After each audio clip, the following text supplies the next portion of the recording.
All right, well, welcome everybody. I appreciate it when you come in tonight. Parking, which is a big topic in town, has been for several years, so we'll see if we get something addressed tonight. Tammy's got the yellow pad of paper. If you haven't signed in, please sign in by the end of the night with an email address, so we can correspond back. If you have any kind of questions or concerns, call it person. I can start it right away, I guess. We can get through if you have any questions. The first map that you see up there is going to be the zone. So that if you look to the center, which is the orange, that's what we're going to be focused on tonight for this topic. It's the C4.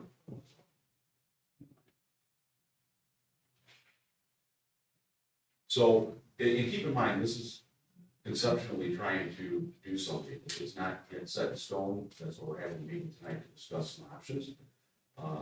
Hopefully, it will resolve some issues that the business owners and both as having employees, but also trying to get merchants down there can work through and try to resolve. First, in looking at that C4 zoning, what I'd like to do is consider each business getting 1 to 2 parking spots. Lot off the street at no cost to the businesses for this program.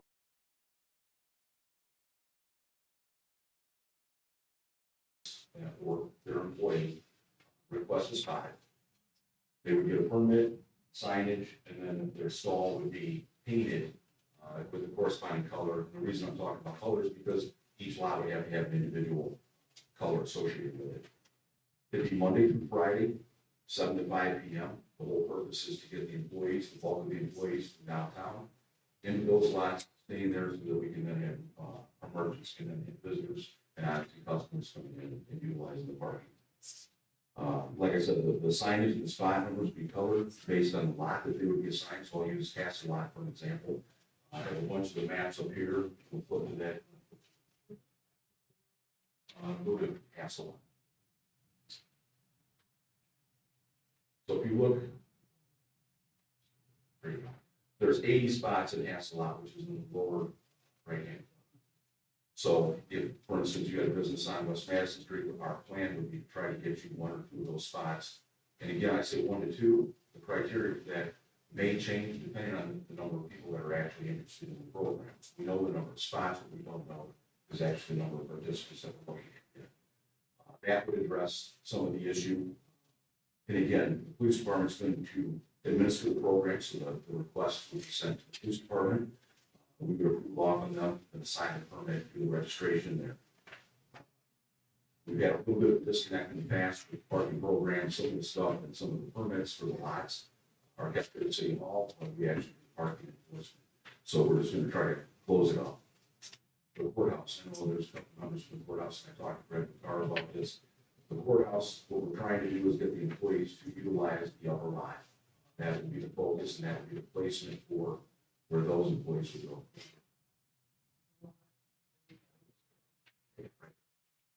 So if you look at that top portion, especially the 34 spots, depending on the number of employees, and again, the downtown courthouse is one of the largest employers downtown, First National, First Federal Banks, which I'll address later. So we're trying to get that to free up the actual parking spots along the roadway. Again, for the customers along Fort Street, Main Street, Madison Street, South, and obviously. You know, when we talk about this, again, it's in concept, so it's in theory right now.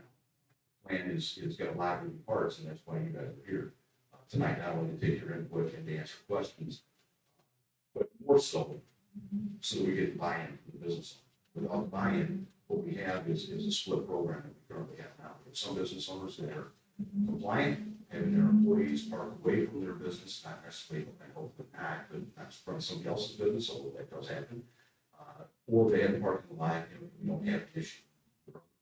That parking in close proximity to their business and receive citations. So our whole purpose is to try to eliminate the citation portion of it, get people in the parking lots, get the employees off the street, but to get our customers closer to the business.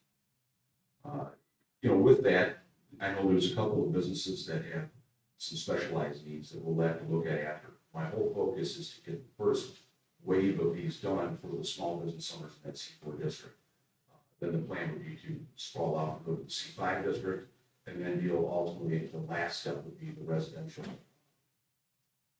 the residents that live downtown.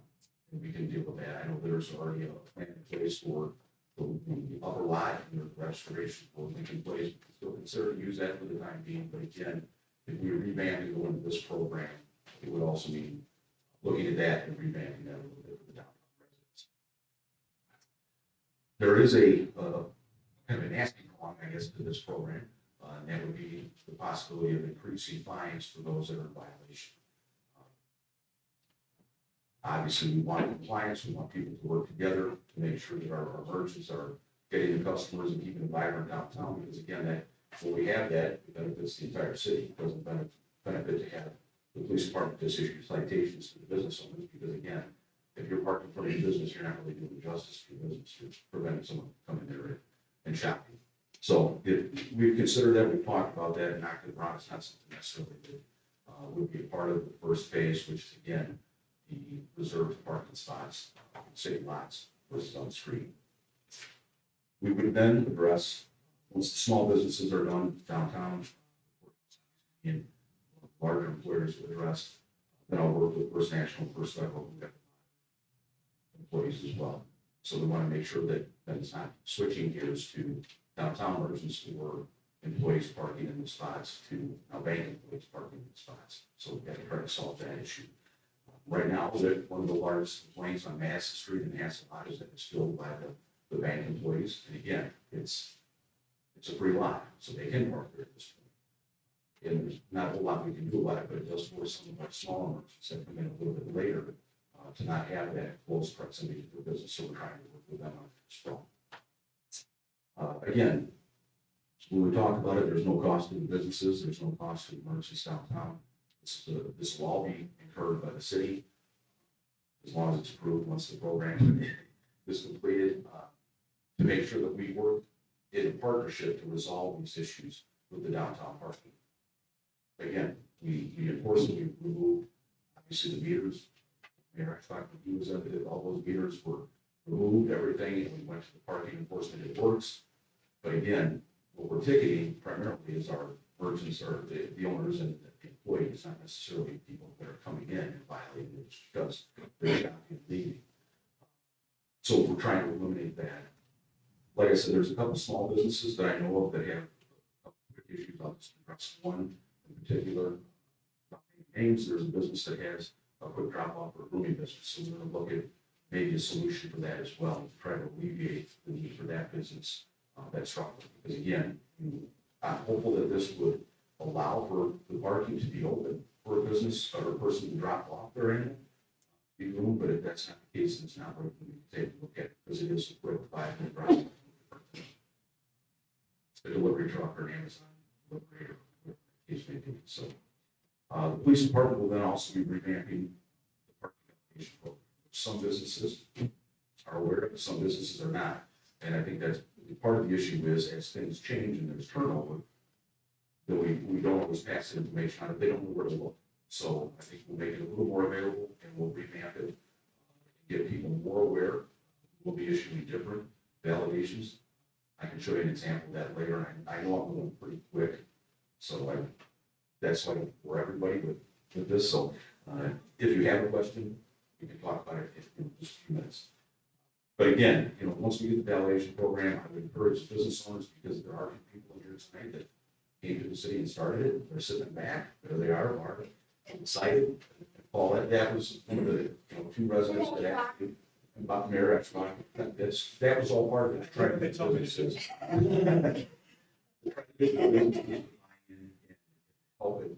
Help them. Of course, you got a citation for a ticket so that can be validated so it doesn't hinder or make the city a little bit. And again, I think that with a little more behind it, revitalizing it, making it more presentable and easier to follow, I think we'll get the compliance with business owners and get them involved to help their customers. So if we look at the common goal of what this is and what the start of it is, it's trying to work together. So without, the city can do this, the city can do that, but really we only get halfway there if we don't get the compliance. We all want to have a viable business. viable businesses mean tax dollars, which means we can keep the city looking good and running good. So that's what I'm looking for. I'll go over a couple common questions. These are common in my mind, not necessarily common questions that were asked me. If you can on the microphone. What's going on? And this will be posted on the city website, this information too. So I basically went over how do we determine what one or two spots. And initially, again, keep in mind, this is an exclusion for the banks, but primarily the courthouse initially, because we do have, like I said, the bulk of the employees are down there. So we need to figure out the number that are going to participate and then work within that. Keep in mind that if you have a business, let's say for instance on Court Street, there's only 17 spots, in the 600 block and that lot behind it. So you may only get one in that spot, right? I mean, you can't consume it with, we're not going to use that for the courthouse employees and have, all 17 spots taken. We're going to try to dole it out as best we can, because equals we can to benefit everybody, because that's the purpose behind this. The downtown residents, again, this program starts with the C4 district as it pertains to businesses.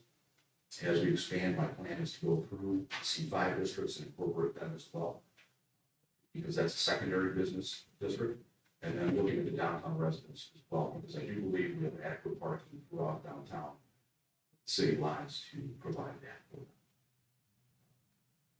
My next common question in my own mind is, what do you do if your spot's taken? This actually came up from a courthouse employee that contacted me after they were aware of this meeting, and already anticipating that there may be a problem or a bump in the road. What you do is you contact the police department. I told the gentleman to park in another spot down the lower lot, and then we would notify him when that problem was solved. Spots themselves, since they're reserved, sign it to say that it will be towed at the owner's expense, and then we need to so our purpose is to get people aware of it, get people to see, what it is, we'll keep away from those spots. But the business owners and the employees use those, and they can park on the street or whatever the case is if they're a customer, or they can utilize the rest of the overflow lot. Because again, not all the lots are going to be reserved lots. I want to make that clear. These are reserved spots in these lots. So the lots are not getting closed off. They're still open to the public if there's not a reserved spot. So I want to make sure that everybody understands that. Okay. What do you do with parking tag? Did or did not? You'll get a citation, you possibly get towed. The fact of the matter is, it's your responsibility to make sure it's there. Keeping in mind, parking tags are not necessarily, and they're the little window hangers, and I have examples up here by the maps, just to take a look at, we can also pull it up. They're small enough to hang behind the rearview mirror. It won't be an obstruction. It doesn't hang down below the mirror. Very similar to a lot of other places like Ottawa High School, we utilize that. When you use that, if it's done properly, it won't be an issue. And this is a problem that normally comes up when it comes to the reserved lots, which we've had. What do I do if my car is in the shop and I borrow somebody else's? The vehicle itself is not registered to that lot, that spot. That spot, that tag can be removed from that vehicle, put it in another vehicle, and you can park there. So again, though we ask them the permit or the request for a primary vehicle, we understand that things happen, right? I mean, at the end of the day, then you're going to have to fill out more paperwork. You can switch that out and you can put it in there, and then you can drive and park in the spot. As long as that tag, which is registered with the department and the issue with, is in there hanging on that mirror, you're going to be fine with the issue. If you lose your tag, this is where the cost comes in. At the end of the day, if you're not responsible enough to hang out of that tag, if it's damaged and lost, you will ask you to pay for that tag replacement. So again, this is once and if the program is approved by the city council, then this is how we apply for these guidelines. These are lots of how you get through this. So how often do you need to submit your request for the reserve parking? So initially when we do it, we're going to put it out there, get started, but the renewal is going to be done yearly. And I put in the renewal must be made available from November 1st through November 30th. And then if there is a cutoff for it, because again, we have to, if someone is no longer participating in the program and someone else wants it, we want that spot to go back into the pool so that we can then reutilize and repurpose that spot. So it gives us a window of time to allow for that. There'll be calendar years, so even if a person doesn't want to do it, the permit will still be valid until January 1st of the following year. So again, these are just conceptual at best, put together to try to resolve, and I think address some of the problems, pitfalls that I've seen over the course of my last 26, going on 27 years. It seems as if parking has had its ups and downs. What I'd like to do is get away from having to write tickets to getting compliance and getting what the problem is addressed, as opposed to just putting that constant band on it, trying to chase people around for a tenant. So, if you want, I can show you the map. I can show you, we went through the maps. I can show you the examples up here of what we have for the permit. So that's essentially what it is. You'll see that it's a small little hangar. So again, it's the width of a rear view mirror, so it won't be something that later on the police will stop you for.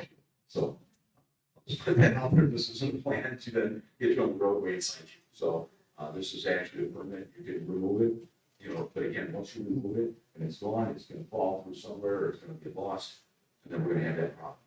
The whole purpose is to make sure that you have it there and that it's clearly posted, so our parking enforcement officers can take a look at it, make sure you're in the spot that's required. Again, the spots themselves, and this is where our public works directors helped out and was willing to step up hopefully to address this. We can get those spots that I want them painted individually with the number at the back end of the parking spots, so people can see that, and we can sign posted in the front too. If a person doesn't understand that that's a reserved spot, I think we give them plain notice by the painting on the ground, the tag, and then obviously the sign in front of them, that I think they're okay to put the vehicle. But for that to the city attorney, if there was a question. So, again, so we're going to take a look at the parking validation.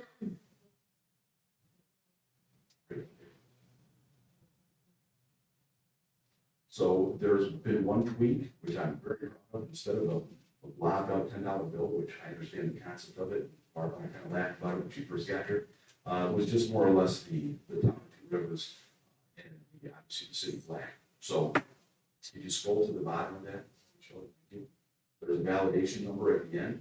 So we will be handing those out, distributing them when businesses need them, so that it's not just a photocopy of whatever the case is. We plan on actually following up on the validations to make sure that they're used properly and that they are for the people that are intended to be served, which is the guests or the patrons that are coming in there and spending.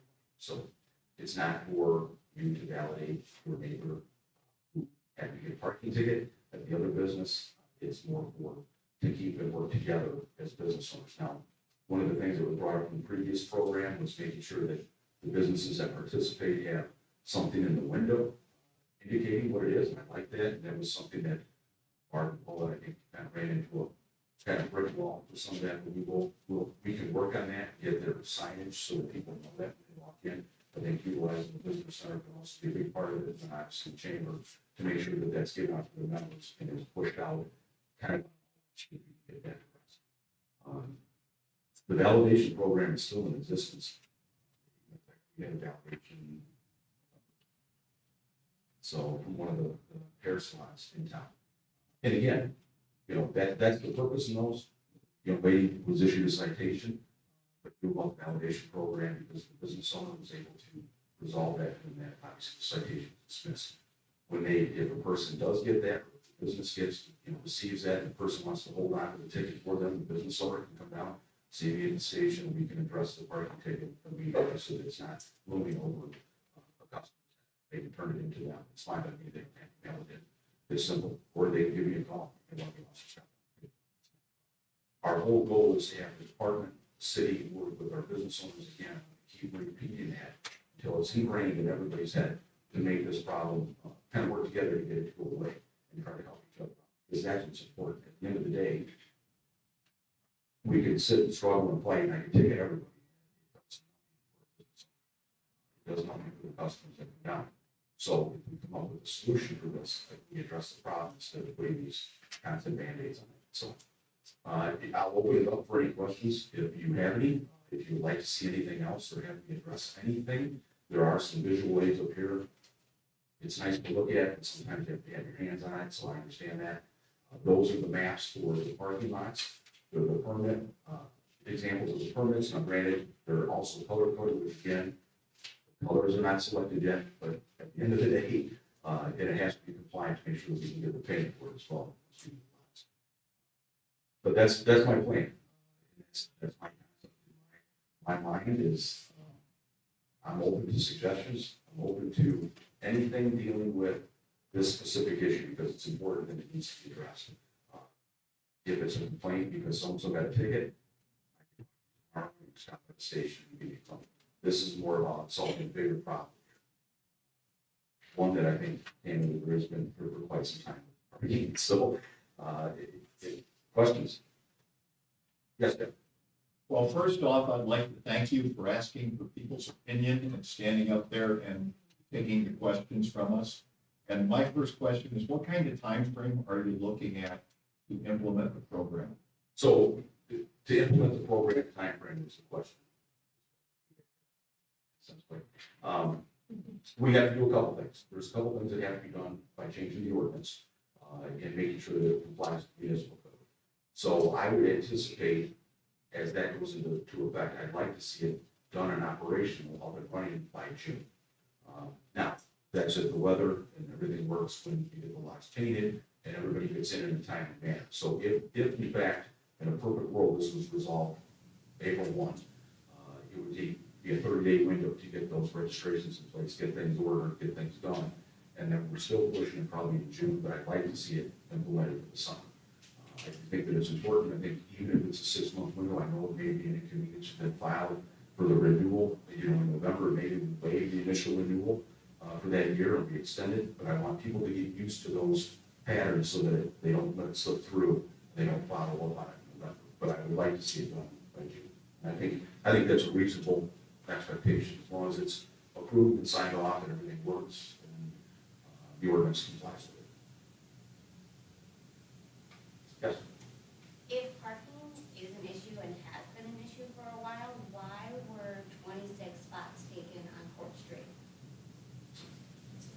Well, yeah, that's a different issue. I see that it is another issue, but it still pertains to parking, and it pertains to being a business owner that is involved with parking. So I feel like it should be. Well, and I don't disagree, right? We don't want to lose parking spots. We want to get them put into the parking lots, which is why we're freeing up spots. But the biggest problem that we're facing with these parking violations is, quite honestly, the business owners and their employees. So which is why I want to address that. That's why we want to get them into the lot. I don't know if you've ever received a citation for parking, but I can tell you that the majority of times people cited are actually in the business working, not necessarily shopping. There's been times where I will come to work at 8:30 and the whole street is completely full. There is no parking for my customers even before I'm open. Well, and again, I think some of that is, if you're on Court Street, Yes. obviously you have one of the largest employers down there, which is the courthouse. There is a lot of activity that goes on at the downtown courthouse. If we can get everyone to comply and they're in the lot, there's still going to be court cases that go on. There's still going to be some issues. If there's something specific that I can help you address with your business, I'll be more than happy to.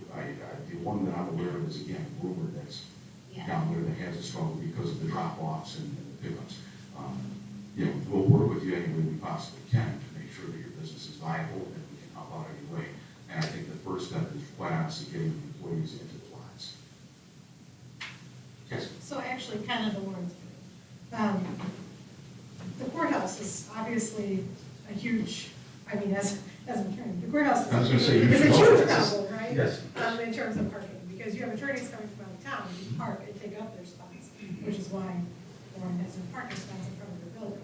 Is there any plan to address maybe the bars, the bar association that's coming to practice at our courthouse? Because when we did take away those parking spots, we took away a lot of attorney spots too, which in turn is putting them on her side of the street in front of her business and causing problems. So I think that if you could make some sort of plan here, like a permit plan, the same we're trying to do for employees and for other people who work in that street. Sure. And maybe we could send it out to the bar association and the judges can forward it out through the courthouse to other county bar associations of practice here. That might help address that problem. So we're addressing the issue of the courthouse with, obviously, employees. I don't disagree whatsoever. Matter of fact, we talked about it with one of the courthouse employees that's here tonight. we talked about the jury parking as well, Oh, which is a that's temporary, but again, it's also utilizing that upper lot, so there's ample parking spots. Right. So if that's something that we can work on, I'd be more than happy to address that, because again, an attorney's there for 3 to 4, possibly 5 hours. And getting depending on tickets the whatever, whole time, right? And getting tickets the whole time. Right. So the whole purpose, again, isn't to have them there doing that. But if a person does have a court case, we're also not gonna cite them. For Well, I mean, if they paying. get a citation, we can go ahead and dismiss, they can come in, we can always work through that with them. I can check the court documents to make sure that they get it back to the court. But I would like to get that, because if we can get the attorneys off. then Yeah, I think then moving that's- the attorneys is gonna make a big difference for Yeah, her. and I think And that's a that Court perfect Street solution. I mean, back to- I think if we can incorporate that and consider that part of the employee group, then so be it. And as far as I'm concerned, whether the county can issue, we can give them a couple extra permits or whatever the case is, and they can hang it, or we can have temporary attorney, doesn't make a difference to me, and we can put them in the upper lot. The whole purpose is to get them off the street, because again, we want our businesses to be viable. That's the solution, or that's the outcome we want. If we can make it work, I'd be more than happy to coach it. Maybe I'll look you up, Alexis. Yeah, And it's see, just got- and we can work on that together. No, I think I that's. felt it in my soul as I Well, said but that. I think that's good, because again, What are we it is part of it. When you look at this, and you have these meetings, that's the purpose, is to get people involved, No, I'm to get not. the help and the resource. I know you would, I'm and I not. appreciate it, because again, that might be a big help. Yeah, I know for especially sure the us. state's attorneys have a hard time when they come down, because they are there all day. They try 15 or 20 cases for work count in one Right. day. So they're there for like 6 or 7 hours. Yes. And so they get ticketed like 4 different times, because there's no point in moving the car, because you can't have to move it so many blocks. Right, Okay. And then you yes. Yeah, I just want to, okay, Commissioner Eichelkraut, but I'd just like to have you, the people that actually are speaking to you, it would be nice if we know their name, exactly where their store is at, would help myself and a few of the other ones.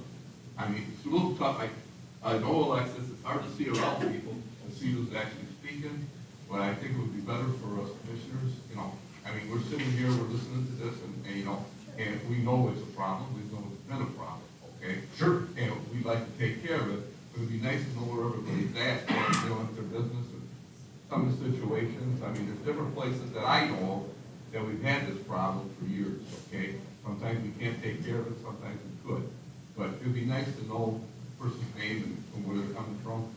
Okay.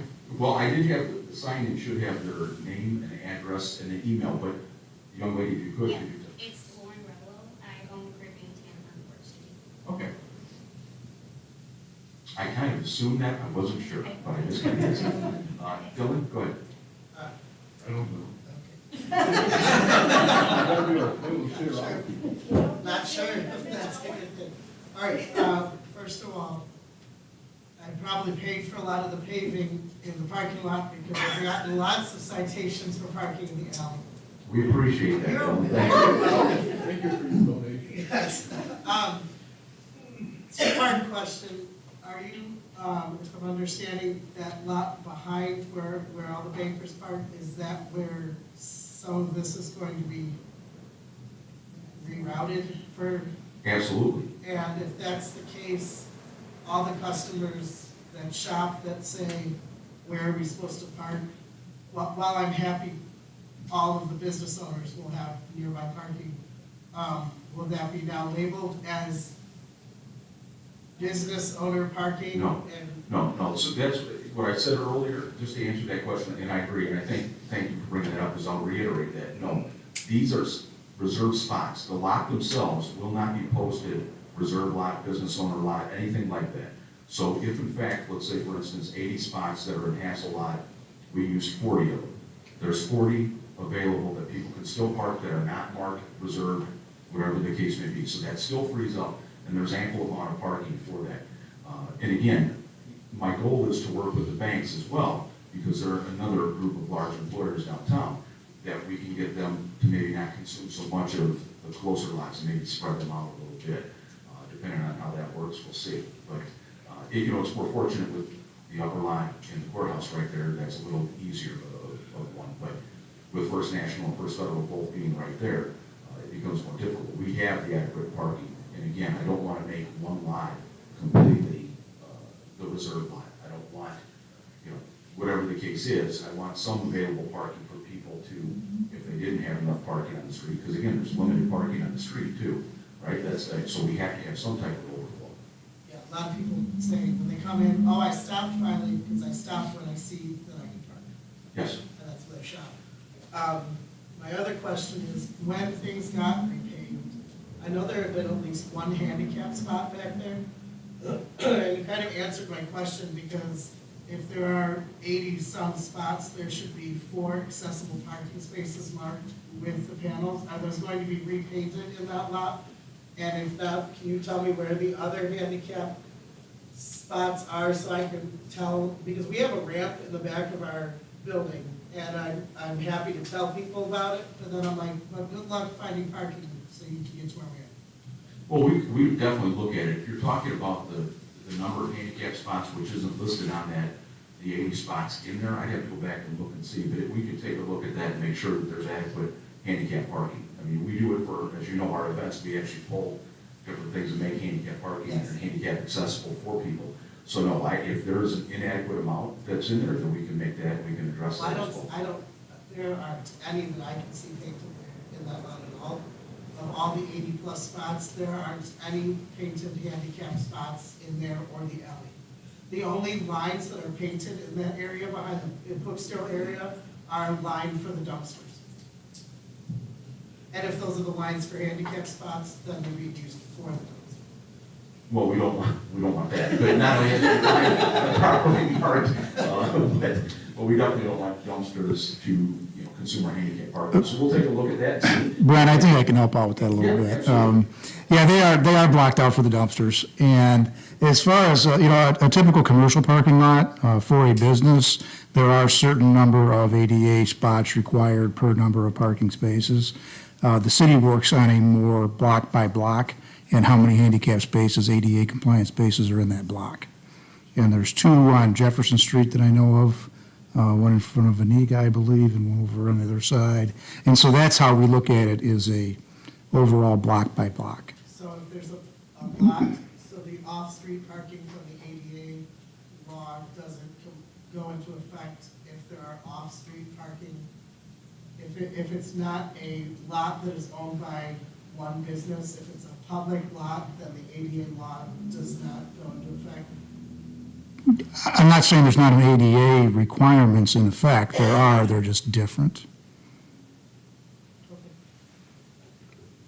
Well, we can still look at it. I mean, the whole purpose is if we're out there and we're redoing the lot to, put these parkings in, we can take a look and see if there's something that's needed. And that, Commissioner Pearson knows that we receive, requests all the time for different, looking at this parking spot, looking at this handicap, and working with the people that are requesting it. So I don't think it's out of the realm by any means to add something in there if something else is needed, especially since you have access to your business back there.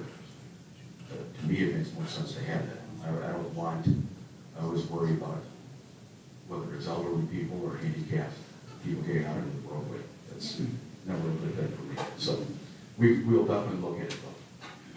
Yes, ma'am. I'm Mary Lennon, and I'm on Columbus Street, and I've been here for a long time. I've had a business in town since the early 80s. So I've been through a lot of the parking things just like you. But I have made people be compliant with parking away from our building when they work there because of meeting, I have a large salon spa there. If everybody that worked for me parked on that block, it would not allow that to happen. So I give you kudos because that has worked to make people walk down by the Jordan block and park. When you had that parking lot up earlier, it looked like you were going to give away a lot of those spots. For those. You mean the 17 that were off Yeah. Court Street? And what I'm concerned of is, because the problem we have is when there's festivals downtown, which is every weekend, pretty much, then we don't have nowhere to go to park. So I'm concerned if you're gonna take some more of those away, Well, what happens? No, and again, we'll look at the lot and what it can hold, and we also don't want to make it, like I said, we don't want to have it to be, this lot is just reserved. Right. So, whether that we have to take and look at the percentage of what we're going to use. In 2018, they did the parking study that showed we had ample parking downtown, and that was for venues that CL Enterprises was doing on Jackson Street, or what they were talking about. And again, they went by percentage used in the lot to see, you know, which lot was here and there. So we'll take a look at that. Again, I don't want to close off all one No, lot but by I itself. don't either, but I just don't, I was so concerned with you giving away a couple spots to every business downtown. Sure. That's gonna take up a lot of spots. Well, keep in mind that you also have other parking lots too that Right. can help offset that. And again, if you go up to the YMCA park, you know, it might be a little bit of a walk. Right, You know. well, that's what I told them when they worked for me, you have to walk 2 blocks. Right. You know, and that's what you have to do, and if you don't wanna work for me, or to do that, then don't work for me, because I don't want you parking.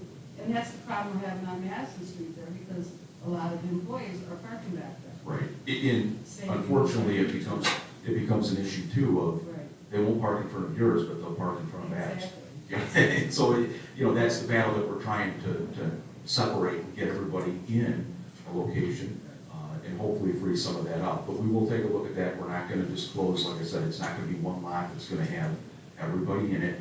And again, otherwise, you know, the courthouse employees alone that would even probably do one floor of the Well, courthouse it's just employees, hard so. when, you know, we do have the space, but then when we have all this stuff downtown. Sure. It changes everything, the Chris Kringle market, you know, for the whole month of December, we don't have any parking for our clients around our places, because everybody's going to that, which is good, but it's an evil too, you know, because then there's no parking for the employees. Right. Down there where you're using it for. Well, keep in mind, this is 7 to 5 p.m. Monday through Friday, so we'll not cover the weekends because there's no parking, we don't do parking enforcement on the weekends. We could, since the officers are gonna be a big part of it, we're not going to. I don't wanna do that, and then we also, when we have a recognized holiday, we also don't do that. And again, that might be expanded upon to meet the federal holidays to alleviate that a little bit more. But I will look at that, and we'll sit down and we'll do the calculations to make sure that it's not overwhelming to one lot. And if it is, maybe those businesses, instead of 2, they get 1, and, you know, it'll work that way. If they want the second or need the second, it may be in another, you know, location that would be less appealing, but still available to them. I'm just concerned because there's a lot of businesses. No, I agree, I agree. And again, it's a balancing act, you know, and right now we're trying to figure out how many balls we throw in the air and hit them Well, all. people at the would same just time. walk down there where you have all that parking and just park down there, it wouldn't be a problem. I would agree, I would agree. I wouldn't be standing here, we wouldn't issue citations, but unfortunately, we're at this point, so I do want to have at least some type of an attempt to solve it, you know, going forward. Now, hopefully, that's the way it seems. Again, I'm trying to make sure we get enough information so that we can make an educated decision based on that, and then put it together and put it out there to help benefit the businesses, and quite honestly, my department, so that we don't have to sit and write a bunch of citations that, at the end of the day, do nothing but cause grief, you know, for our businesses. So, yes, ma'am? So if you have a business, a separate business that's located in a bank, is that going to be considered, that's not going to be under the bank rules, that's going to be considered a separate business? No, that would be still under the bank rules, so we'll look at that and go from there. So, because again, otherwise, if I have a building and it has 7 businesses in it, do I get 8 or 9 parking spots? And no, that would be the case, so it would be part of that whole bumped-in group for the building itself. So the spaces are per building, not necessarily per business. Theoretically, yes, depending on the number of employees. You know, I'll answer that better once we get the number of people that actually want to participate, because that's the difficult part. If we only had 5 people that were going to participate and wanted to do this, which I think is probably not the case, then we have a lot more parking, so, you know, to go and figure out. But I think at the end of the day, it has to be looked at as that location. And I know that there's an attorney's office that has a counseling office in it as well. So, you know, if they're given 2, that's for the 2 in the business. It's right there. It's that building. So it's 1 to 2. Mm-hmm. Any Yeah, I other think the questions? other thing, Mary, that we are gonna repave and reconfigure that parking lot behind you. And we're hoping, we think we can get 8 additional spots. I wanted to surprise her. Pardon? I wanted to surprise her. Surprise. Thank you, Mayor. And, I mean, we don't have, I've had people say, do you have a sketch? We don't. It's just something we've been talking about. It needs to be repaired. It looks like we're gonna get access to that lot that has been tied up for several years. And then we're also contemplating doing some improvements on Madison Street, putting in more diagonal parking along Madison Street on the north side, because there's really not any retail on that side of the street, so they don't need those wide sidewalks. Right. Well, the other thing is that I've been parking in that lot, you know, since I came to that building, and I have been paying everybody for that lot. And as an owner of a building downtown for all these years, I want everybody in this room to know I've paid for parking since I've been here as an owner of that building and paid taxes. I've paid for that lot next door from about 3 different owners, from the Benucci's all the way down to everybody who owned it. And I'm still paying parking to the city as a resident for my lot right now, for that spot that I pay for in that lot. And I don't mind, you know, I'm contributing, I'm paying, it's might be a way that you might have to look at doing it if you're gonna go away with all those spots also. You know, and I know that there's a downtown resident permit right now that It's wonderful costs. working for me, because I finally got a spot. Again, that's going to be looked at, what I would consider to be in a phase 3 type situation, where the first to C4, spread to C5, and then figure out the residential downtown. Well, I'm not gonna lose it now, am I? No. You change the No, code. no, no. No, you know, that, we recently, were awarded a RISE grant, which is to do a study for downtown residential, that's the whole purpose of it. Thank you. So there's gonna be concerns when they do that study. We anticipate that a lot of the buildings are gonna have issues with access to third floor, whether or not they put in an elevator, how they're gonna address that. But parking would probably also be an issue, and when that study's done, we will be eligible for additional funding that we'll be able to put in place to whatever they come up with as a solution. Thank you. Any other questions, concerns? Yes, Barb? You know, one of the things I wanted to share with my past fellow merchants is that we use the parking validation program almost as a marketing tool and advertising. Because when we saw people get a ticket, I literally would drag them in off the street because they're, you know, you see them, they get to their car, they've been shopping, they've been eating, they come back to their car and it's like, huh. And I would say, and of course you know I did, I would say, hey, let me fix that up for you. And I would invite them into my store, and I would fill out the validation, and then they would use that, they would put that in their parking ticket, right? You're still Yes. gonna do that? And, but I would always put a little note that says, I hope to see you again the next time you're in Ottawa.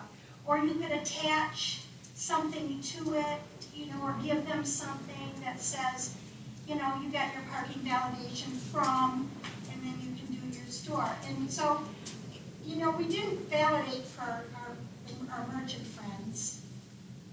We might have if they were unloading, and it was maybe once. Don't confess to anything yet. I'm not there now. I'm not there now. But the thing is, maybe once for Charlie's. Okay.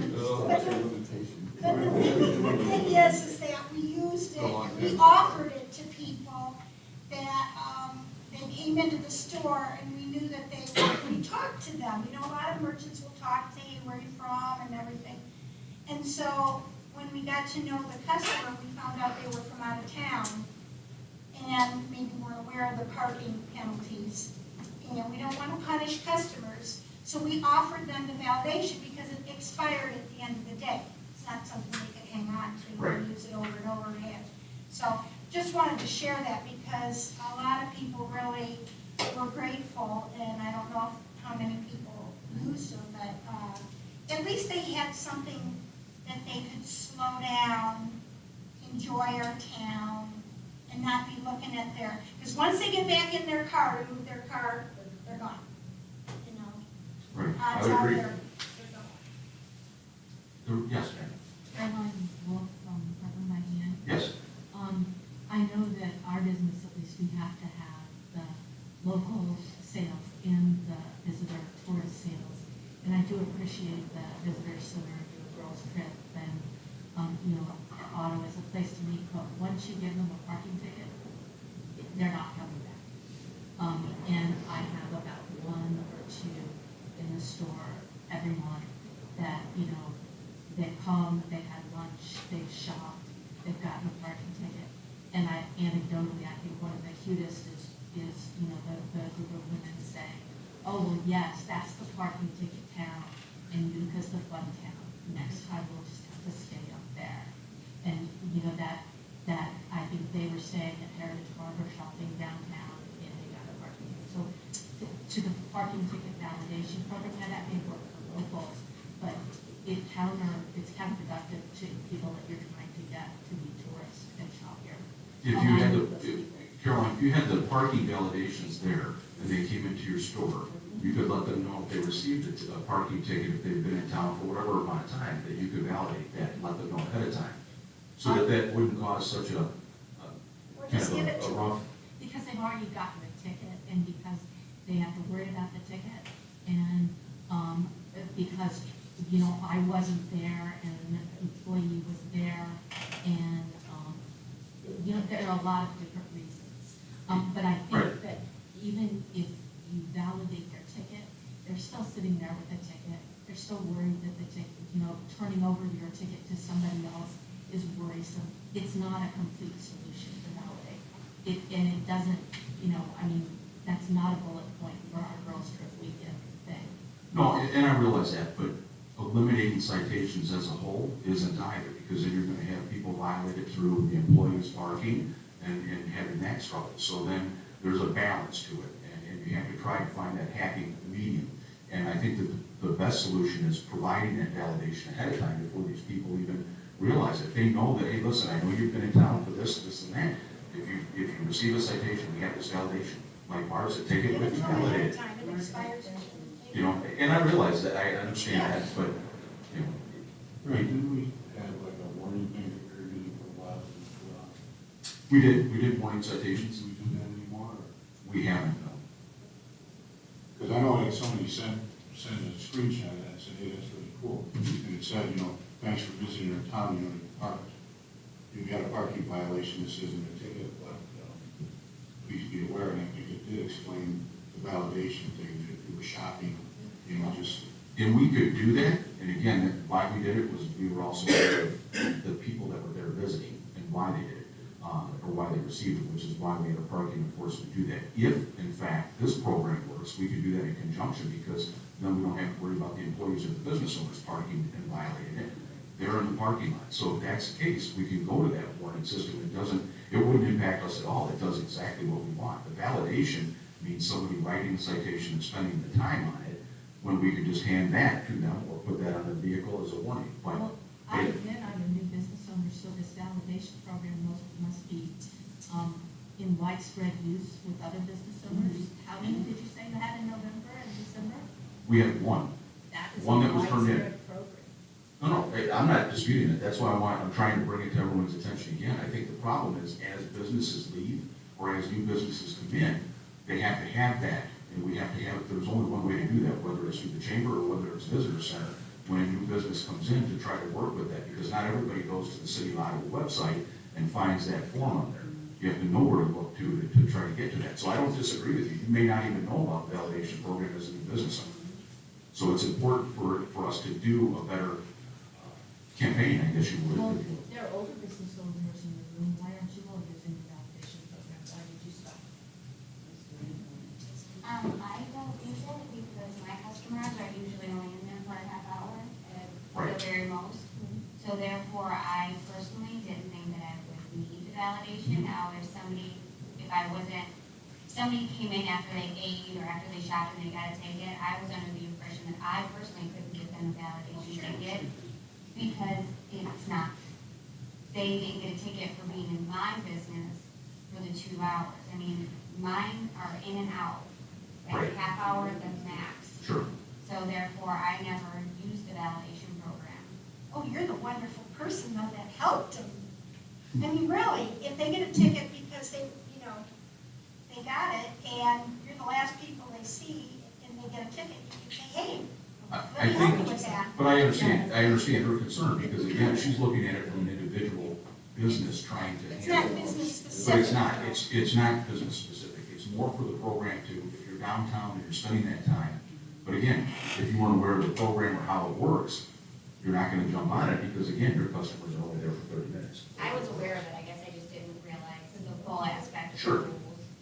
So I guess the only point I have to that though is every business who operates in the city of Ottawa has to get a business permit, right? So can't you guys hand out information about the validation when they do that? I don't do the businessing permit. Yeah, I no, mean, that's what I pointed out there. That was way too much sense. I just wondering, because I think the chamber, the problem with the chamber, as much as we want every business to be in the chamber, not every business is in the chamber. So we can spread it to the people who are in the chamber and somebody who's. Well, and I think that's a good point. I think if we use our building code department, you guys use the chamber, and then we focus on the visitor center for when people are coming to town, if there is a validation program, we should be able to reach hopefully about 99% of the public. As a business who has just moved, the city department has already had me apply for a new permit and come out to inspect my facilities, so they are very on top of any new businesses in downtown. The chamber would be more than happy to, work with sending out information on the program. If the city could tell us where the new businesses are, we would be more than happy to develop a packet and say, this is our validation program. We had an auditor who was in our office for 4 hours, and I had to call around, and I think it was Mary Olson that finally got me one of the old validation things. So even the chamber didn't have it on the old program. But once you start something new, we'd be more than happy to, be the boots on the street to walk it to a new business. Well, I think if we can utilize the building department, I think it works. I think utilizing the visitor center and the chamber combined, I think that's the solution to get it out there and make sure that we educate our business owners on how the program works. And again, I think it's one of those things that starts up, and if we don't keep using it, or if it doesn't, it doesn't change, or it doesn't, it just seems to work. Well, it doesn't, because new people don't know about it, and the old people already knew about it. So I think that's communication. I don't think it's a new business thing, because if that was true, then, in November, when you had one validation, you would have also only written a ticket for one person not in this zip code area. I mean, you could look at the tickets that were written in November and see how many went to somebody were paid by somebody with another zip code. I bet there were ones that were not residents of Ottawa. So and I'm sure the old businesses know that the validation program exists. Well, and again, they may be. It's like making us say, hi, did you find everything you need, and can I validate your parking ticket? Yeah. In all honesty, when Jeff needed validation tickets and asked Mary, I had to find them underneath a lot of my event folders from when we moved from across the street in 2016, and I thought the system didn't even exist anymore. And I'm just being honest. Sure. No one ever comes and mentions to us that they've had a ticket, and we do get customers. I swear.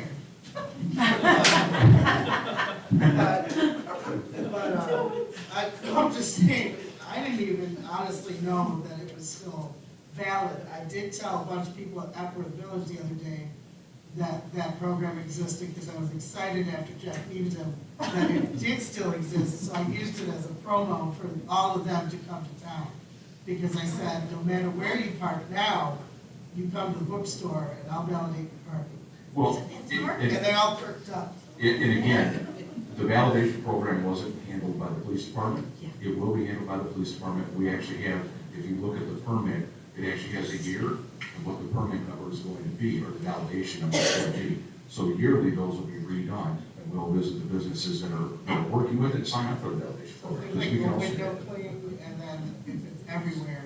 Yeah, I'm not opposed to that, whatever we I don't can think do. we really ever had much of that before. Yeah, which falls off and gets ripped. But so unless you have someone with a sandwich board outside all the time, and there's tourists saying, and we validate parking, because no one cares. People Well, are just, we can always come up with a signage that I'll would be wear the appropriate in sign. there.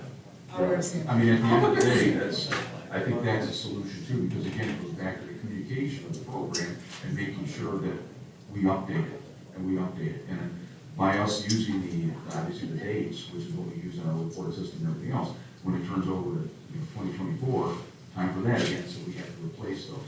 So they will expire at the end of the year. They're not going to be under your pile of events from Whenever, Dylan. That's kind of, it's usually a pretty good. So we are trying to tweak that as we go too, because again, you learn from what doesn't work. You never won't learn from what's working, so, right, yes. Brent Barron, for anybody who doesn't know me in the room. Shelley, can you put up the picture of the Castle lot again, please? I want to bring it back to the reserve, like, not the validation. Because I think there are ways to work out the validation program.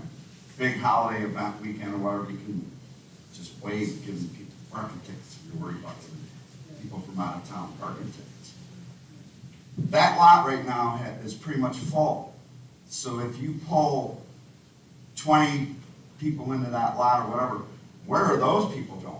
Those people are bank employees from First National and First Federal, which is what I said, I'm gonna meet with the banks to put them in one Okay. location. The biggest peeve I have when I go to, you go to a town and they'll have a reserved parking spot or whatever, and it's a row of reserved parking that's not being used. Mhm. And I know it's a good problem to have a parking problem in your downtown.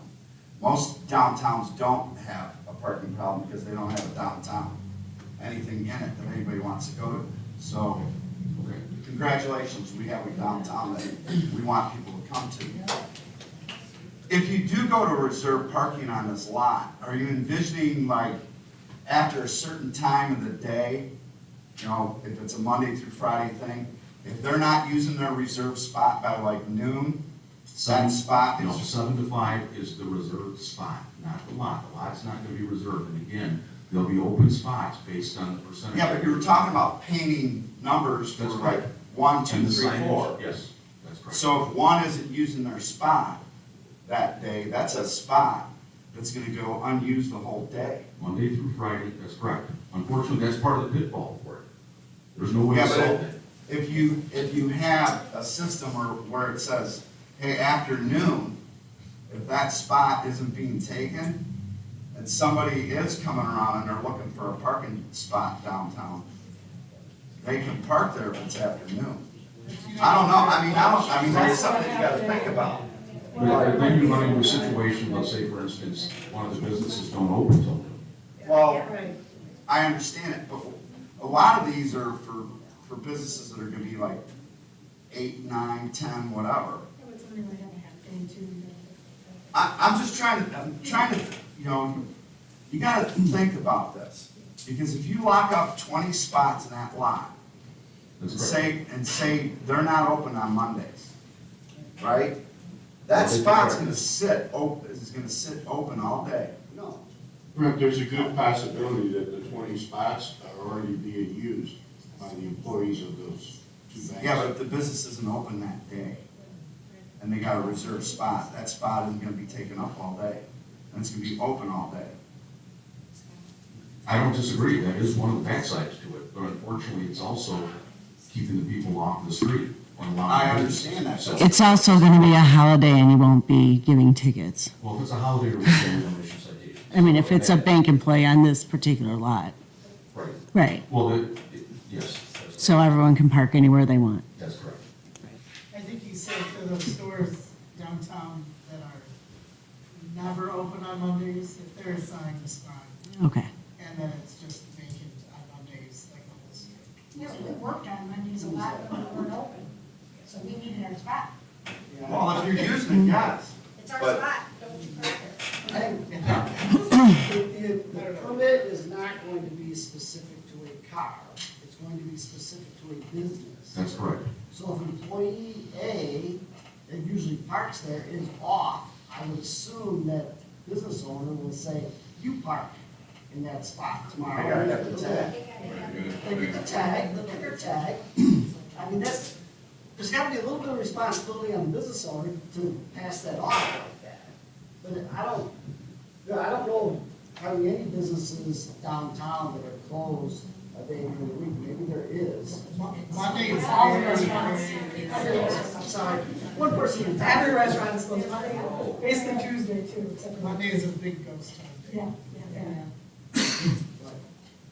When there's nobody coming downtown anyway. Jamie, go ahead. James, last, well, I guess how is it enforced? Are the police department gonna be looking at every single number in every single reserved parking spot and looking at the permits in the car?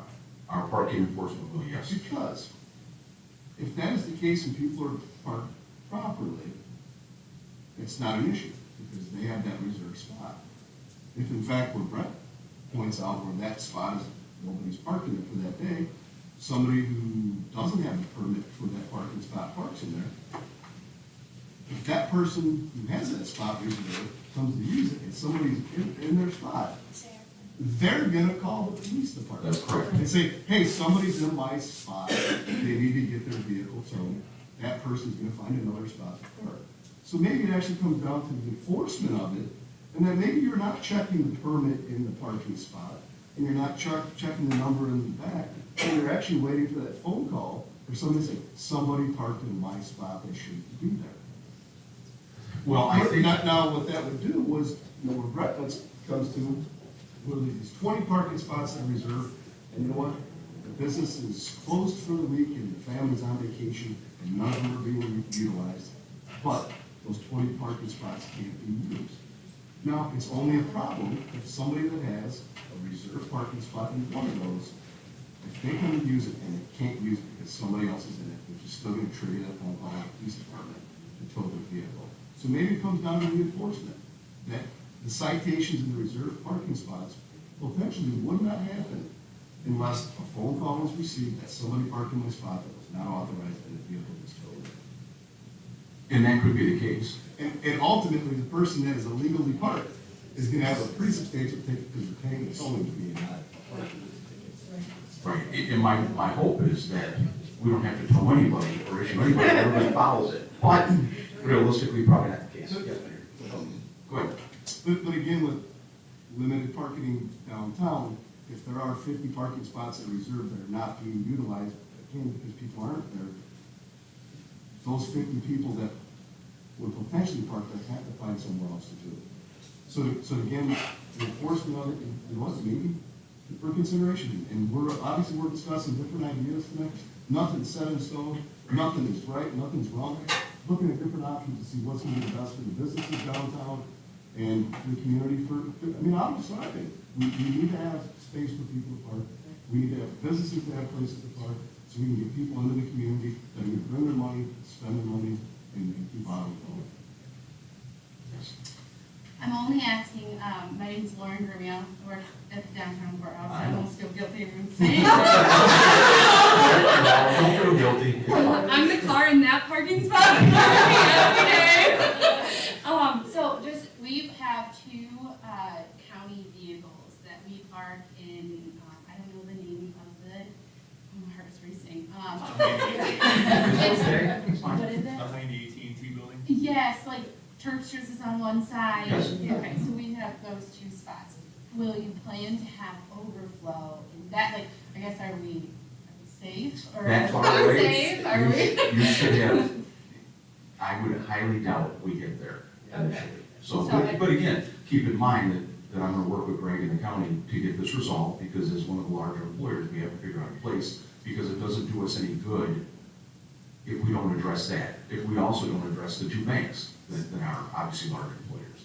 So that is so with municipal plates, would that be like our department did at back in 2018 when I started, we had a spot on Court Street way back when, we lost that spot, so then we just kind of utilized that, like Gulfport County employee or whatever that. Yeah, the one that's. The one, yes, well, because yes. I'm the landfill inspector, Yes. so I'm coming and going, like it's like a constant. So we would pull in for 15 minutes and then, leave. So I just wasn't sure if all municipal vehicles would be considered a spot when deciding, or if not, if that makes sense. No, not all municipal vehicles will, but we did meet with the county, we've discussed, some things obviously with the judges as well.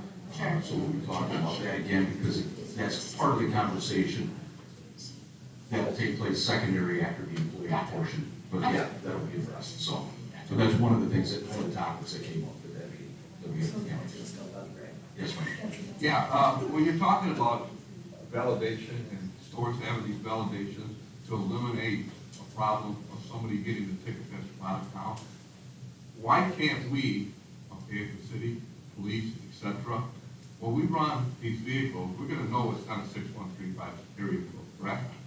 Why can't we, when you put the ticket up there, put a little sheet of paper that says, this ticket can be eliminated basically in any store that you were shopping in, just go back, take a couple seconds, and they will take care of the ticket for you.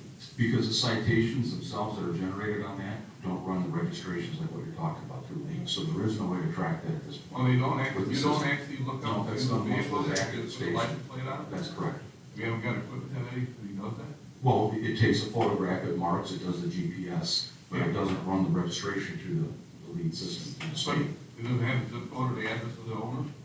Not until you come back and actually run it at the station, so that citation would have already been issued. And keep in mind that, again, we've got people that live outside 61350 that do work downtown. Right, I understand that. So I don't want to make it so that if you have to park, if you live in Ottawa, in a parking lot, but if you live in Marseilles and work in Ottawa, you can park. on the Most street. people that actually work in Ottawa and live around Ottawa would know there is validation at certain places to go to, okay? Where people that come from the suburbs, Naperville, et cetera, that come down here to shop, don't have a clue about that. We don't need people going back and saying, hey, that's the parking, ticket city, or nothing like that, okay? Sure. We need to take care of the situation where that doesn't happen. I don't disagree with that. Again, I think part of it is the validation and putting some onus on the business owners to help us with that program. Yeah, but mostly with somebody shopping, okay, when they're getting ready to leave, that's when they get the ticket. They don't get the ticket when they're running from store to store to store. They get the ticket when they're actually getting in the car to go home. That's why you give it to them before they get to their car. And say, here is a validation if you need it. And we're happy to give you this if you're from out of town. You know, we engaged with our customers, you know we did. And, they were always appreciative now. If they tell us no, they're not gonna need it, they're gonna be okay. At least they know they can come back to us. Right. Or to any store that displays the placard, the sign, the flag, the whatever you're gonna put up, the sandwich board that says validate your parking ticket here.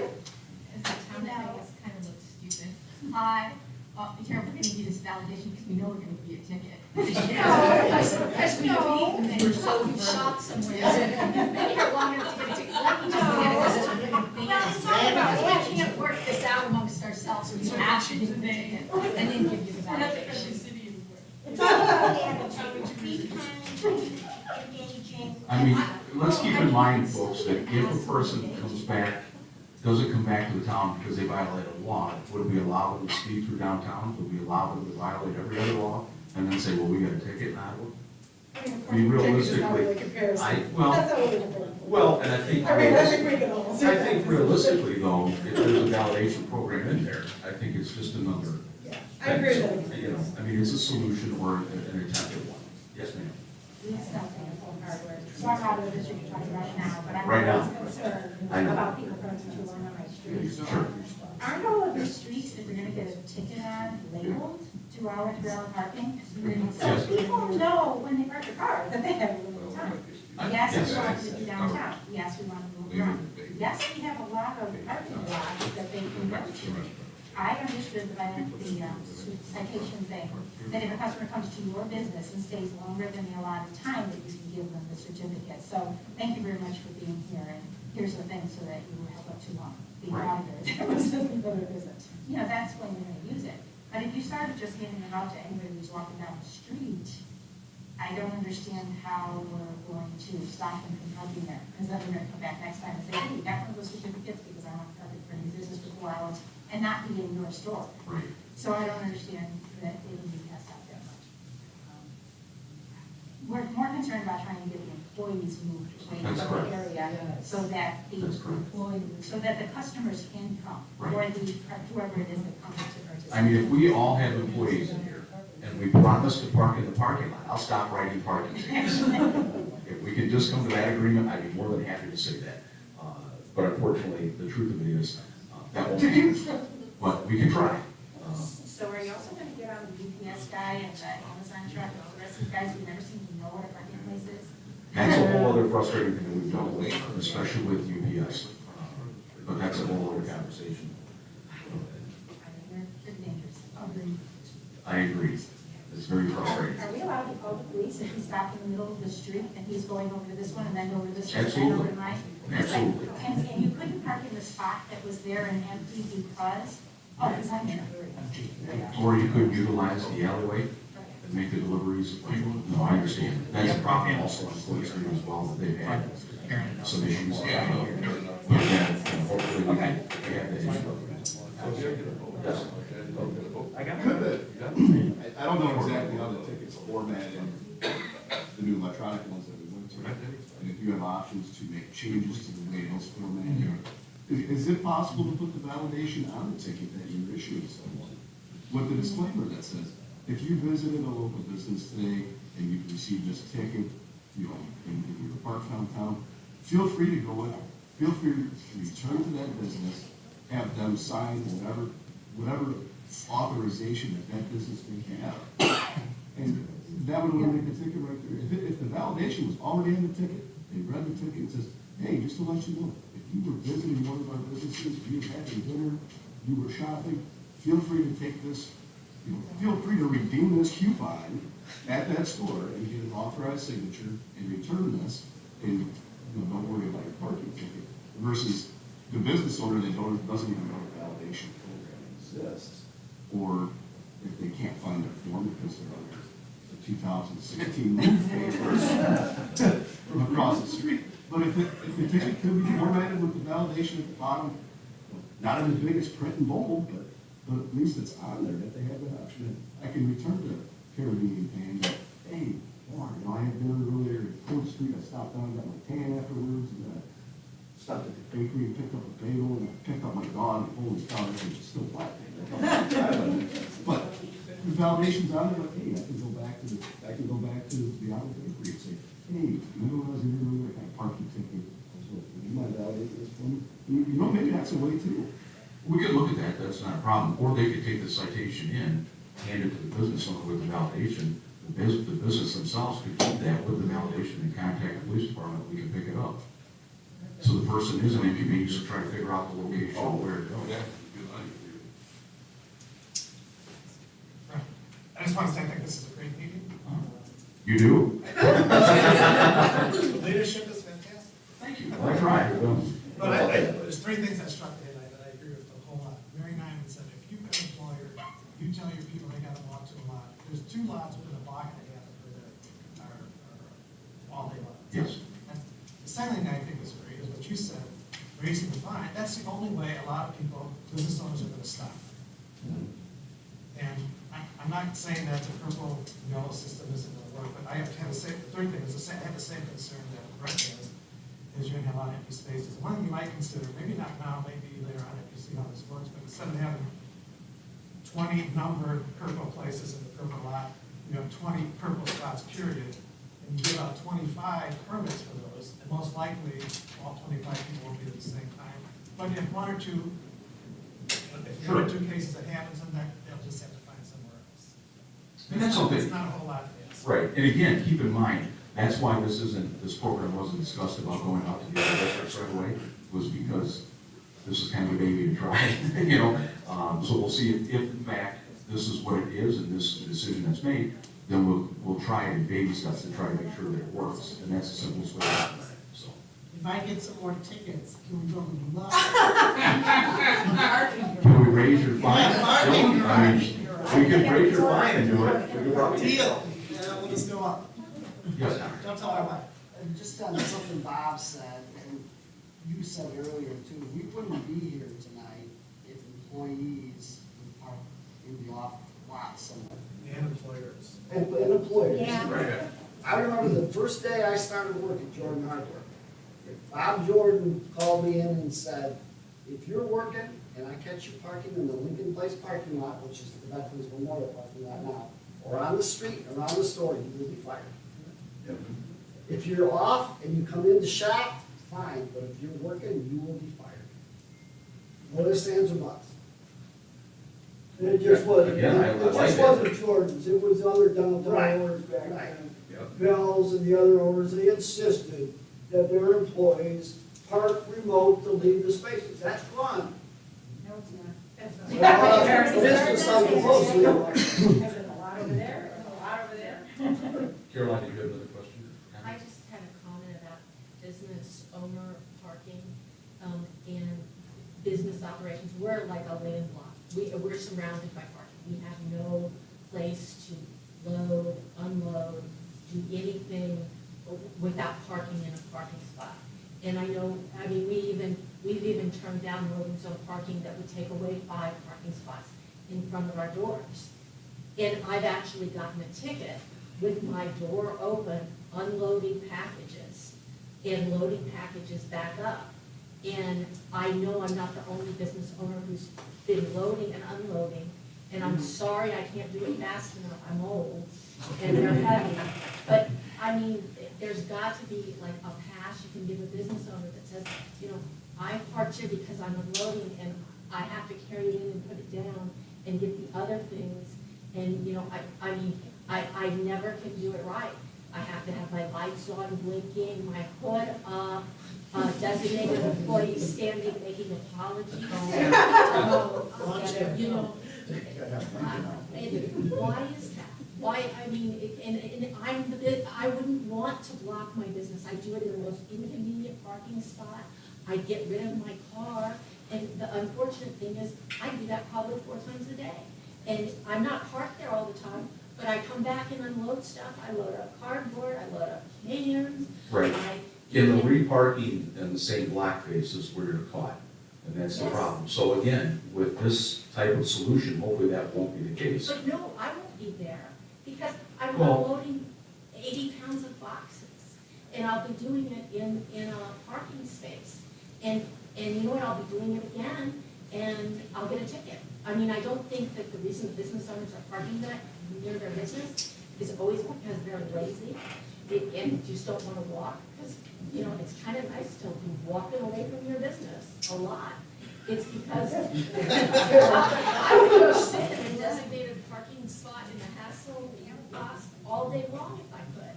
But I've got to load and unload things, and literally I had the parking enforcement person hand me the ticket, you know, that I put under the box that I was loading in the car.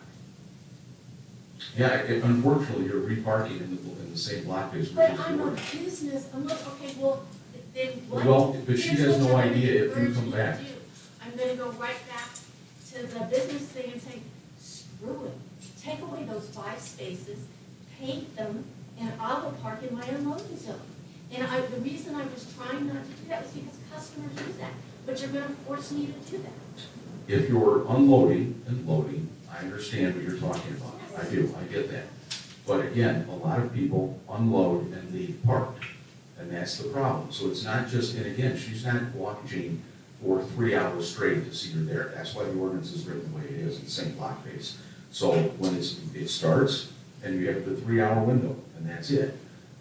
Now, we can look at that, we can look at the ordinance, we can look at a different solution for unloading and loading.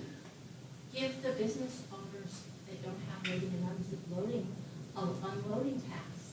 And let us have that one parking space by our alley or whatever. And if you think we're like abusing that loading zone, or, then tell us.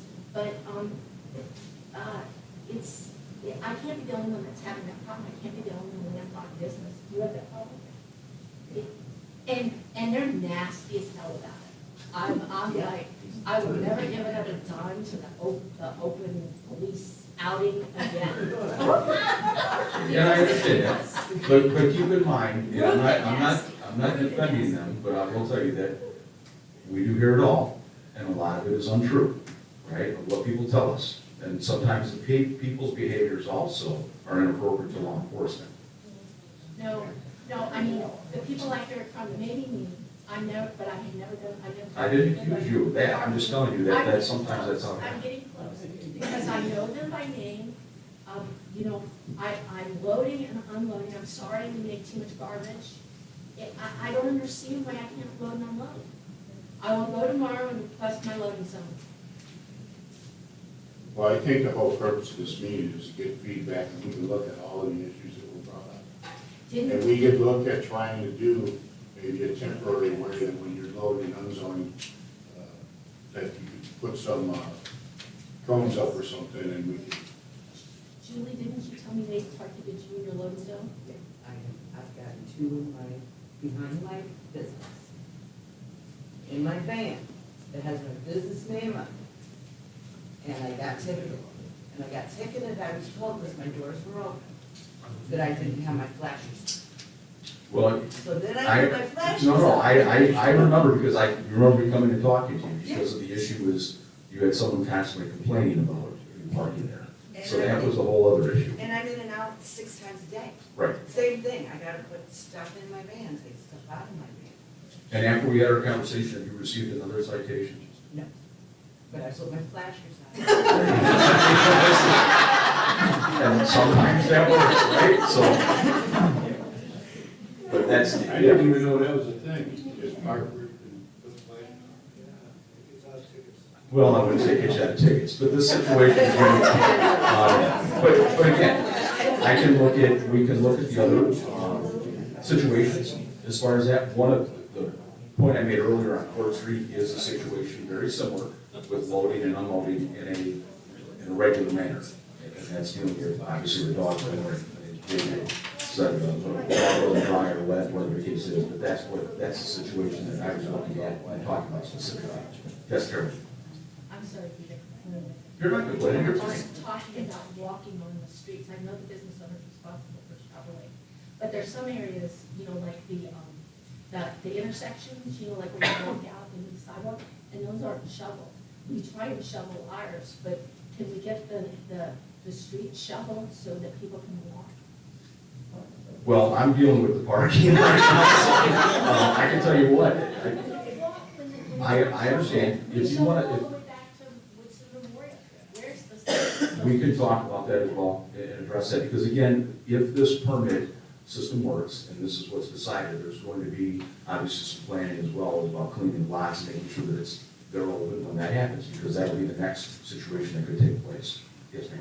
Just a comment off that, again, I know a lot of people that will not park in any of those 70-some spots right there because of the conditions of the road walking. We haven't hit winter yet, it's, Sure. it's a sheet of, you're safer to walk through the grass than you are on the. Well, and again, that's what, Tom and I will be talking about, discussing as this plan goes, if in fact this is the decision that's made. There's a lot of preparing that we have to do, because you also have to have those lots cleared for those reserved spots. You have to make sure the pathways are clear. You're talking about also, obviously those walkways for the residents, the whole, or the merchants and the visitors downtown. Part of the other issue is if we get the employees out of, the roadway, then they can clear the roadway properly too, right? Because again, that's one of the navigation issues that they have with plows. So, hang on a minute, Barb? One Yes. of the things, I have multiple employees, and you said that there'd be a reserved spot for, like, the owner and then one employee. Well, if you have, like, Julie on Monday, Nancy on Tuesday, and everybody's got different days, it would be good to look at, they have their tag too, because they can't be giving each other their tags for that second spot, that you would need to work out a plan so that you could get all your employees the ability to park in that second spot, because, a lot of people have employees on different days of the week. And so it might be a way to have different, more tags issued. Or couldn't you just do the same umbrella? We could, yeah, we could look at it, as long as that, you don't want to become an issue where you have, Right.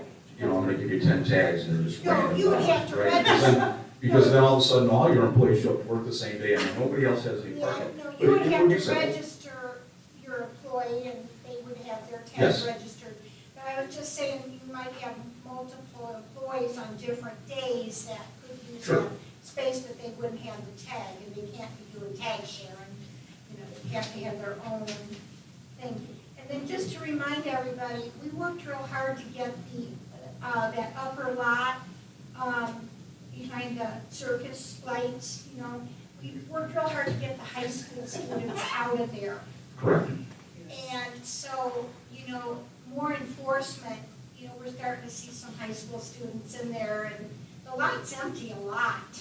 So, you know, use it, because the high school students have to park in the lower lots. They're young, they have really young legs. Well, in the beginning, before the meeting started, we were talking about that, I was talking to the other lady from the courthouse, and that's one of the other issues, is making sure that we utilize Yes. that upper lot for the parking for the employees downtown, because Yeah. that is part of the problem. We see open spots, so then the high school students start drifting in, Yeah. parents start pulling in their, pick up their high school students, and it becomes a raceway, so. So that lot was, we worked real hard to get the high school students out of that lot, so that there would be parking for the courthouse employees and stuff. It's just a matter of education, getting the word out. You had a question earlier, sir? Going back to the validation, is an incentive to get businesses to sign up with that? Can we mention those businesses that you can get the validation at? And then it may even get that customer to go into a different business they haven't been in, and they're once again spending more money in our town? Yeah, I like that. Anything we can do to help promote it, I think is a good chance or a good avenue, so we can reach as many people as possible. I know I'm gonna have every bank employee, come and buy a $2 chocolate bar, and I will validate their parking as soon as we start this. I mean, you know it's gonna happen. Thank you for the business. Thank you. Well, if they're coming to shop, then so be it. I know, I'm not opposed to that's it. the other side of the validation, is that the way to get out of your parking as an employee is to make a purchase and be validated. Yeah, that's not what we You know, the individuals in violation that they're trying to also, that are really gonna sign off on their voucher. Yeah, if you start signing off on It's a gift. your employees and everybody I else wouldn't wanting sign to off. know that, I mean. My employees are parking in the Woodson Memorial lot. I mean, we haven't even talked about that, let no one park. Yeah, but Nobody does, you're correct. honestly, if we find out somebody's validating employees parked down the street, we'll give it a program. No, but I'm saying that they would go to another business and buy something. That's not the focus of that program. Well, I get it, but people Well, choose the. hopefully, the businesses together, like what we have tonight, will combine to make this program work, all the programs, as opposed to trying to avert ways and create ways to defeat it. It's more important to work together so that we can succeed at it. So, yes, ma'am. Is there a limited amount of validations? Like, do businesses get unlimited amount of validations? Well- Or do you get like just a certain amount? No, I can tell you this much, we started with number one, and we have plenty of room. So, at the end of the day, that's why we also want to track the validation, so when they come in, we also know who it is. So, if for some reason you become the validator of Ottawa, we're probably gonna have a conversation, figure out what is going on. I mean, yeah, you know, I mean, it's just one of those situations where it would pique my interest as to why she has 400 validations in a month. I don't know. Maybe we should be looking at something else going on in the business. So, yes, ma'am. Will you be getting rid of all the outside dining then that is taking up parking spots? No. There's just, I don't think so. You wanna get rid of the outside dining? no, Just for the parking. for the parking, the outside dining that takes up parking spaces. You mean like I don't know that we've, Is it an ego? It's just Are a- those parking It's an spaces ego. that they take up? I need a block. Oh, they just block Yeah. commercial parking? I think they have spots that are in the parking lot, there's nothing on the street. Okay, I just thought Aniga took up some parking spaces. They did. At one time, we had them on the street, and then during COVID, we no longer do the streets. But, I believe they do get some of the parking spots that, were the former First National Bank spots were in the alley. So you'll still do that this summer? If they apply for it, yeah. So then you can go down. Yeah, UPS can't get down it, FedEx can't get down it. It's like a blockade back there. Well, again, we can take a look at that. That was a little different than, park. I don't have that answer, my dear, so I can't really, I could look at it. But again, I was prepared more for this reserve parking program, so, yes. I know, no one wants to get us again, but about the vouchers. Is there any way, I think the concern is to promote it without promoting it? To make it like we're not the friendly voucher city because you're gonna come and get it today, but that we're friendly in the sense that if you do stay in one place for more than 3 hours, then we'll take care of it. Like, is there a happy medium, so it's not just like, it's posted everywhere that we voucher, like that? I think the ticket is. Yeah, I think that was the best option, because then it's promoted on the ticket you got, but it's not like on a banner, like on our new sign on the north side, where it says Ottawa, we voucher. We validate, come see us. Well, we can look Is at there like the a- ticket, we can look at that. I don't know if we can redesign the citation or not. I'm sure we probably could work with the company. It's not something that I do in-house by any means. Let's put it that way. Is there another option if that's not the case, where it's not like we're broadcasting that we give out tons and tons of tickets, but we're okay with that? Because we'll fix it. You can put it on the envelope too. Well, we don't want to be happy that we can take care of so many tickets. Yes.